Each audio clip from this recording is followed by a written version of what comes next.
System से शुरू करके हमारा प्रेडिक्टेबिलिटी या पेस्ट एंड डिसीजेस हो या प्राइसेस हो, डिमांड हो, अगर ये सब हो जाएगा तो नेचुरली एग्रीकल्चर एक मार्केट ओरिएंटेड सिस्टम बन जाएगा। ये लॉन्ग टर्म लक्ष्य जो है सरकार का यही है कि हम एग्रीकल्चर को एक वैल्यू सिस्टम बेस्ड एंटरप्राइज के माध्यम सिस्टम को आकार में कन्वर्ट करेंगे। तो मैं समझता हूँ वो अब शुरू हो गया है।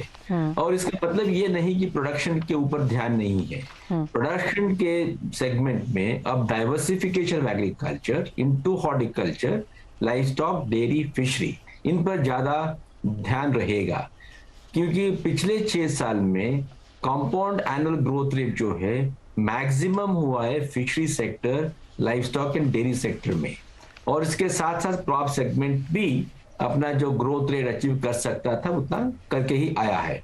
मगर हाई वैल्यू एग्रीकल्चर इंपॉर्टेंट है इसलिए कि किसानों को आय दोगुनी करनी है या लॉन्ग टर्म में इनकम बेस्ड एग्रीकल्चर को अपनाना है। साथ में क्लाइमेट रेजिलियंट सिस्टम चाहिए।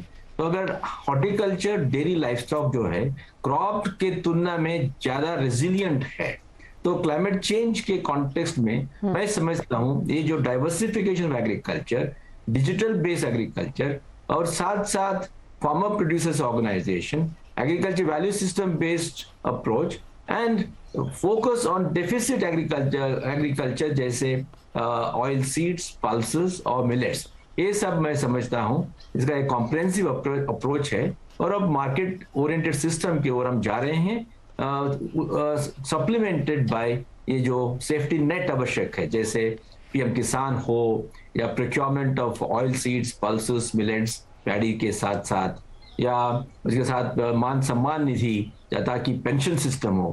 तो ये लगता है कि एक कॉम्प्रिहेंसिव ग्रोथ ओरिएंटेड बजट है। और जो गवर्नमेंट का जो commitment to income approach of agriculture है, इसे और मजबूत हो गया है। इतना मैं कहना चाहता हूँ।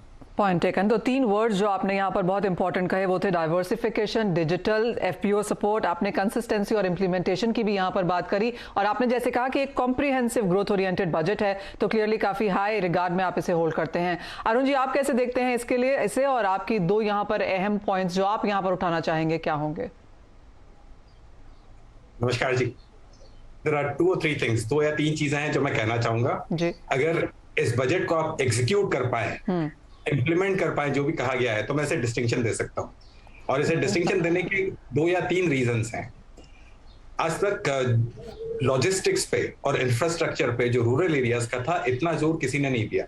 जब आप बात करते हैं कि 1.5 लाख गाँव में ऑप्टिकल फाइबर आ जाएंगे, तो इसका मतलब ये है कि पहले कहते थे कि ऑयल इज गोल्ड, अब कहते हैं डेटा इज गोल्ड। जब 1.5 लाख गाँव में अगर ऑयल की तरह डेटा पहुंच जाएगा, या 1.5 लाख गांव में पोस्ट ऑफिस में एटीएम बन जाएंगे, तो आज की तारीख में जो किसान है या गांव में रहने वाले लोग हैं, उनको शहरों में आने की जरूरत नहीं पड़ेगी। हम ये सोच सकते हैं कि कॉल सेंटर है या बैक ऑफिस है, गांव में बढ़ते जाएंगे। दूसरी चीज जो की है लॉजिस्टिक्स में, जो 25,000 किलोमीटर का जो रोड बनाने का जो प्रोविजन किया गया है, या पर्वतमाला के नाम से जो रोड बनाने का प्रोविजन है ग्रामीण और शहरी क्षेत्रों में, इससे रोजगार बढ़ेगा और ग्रामीण क्षेत्रों में रोजगार बहुत ज्यादा बढ़ सकता है। क्योंकि जब रोड बनती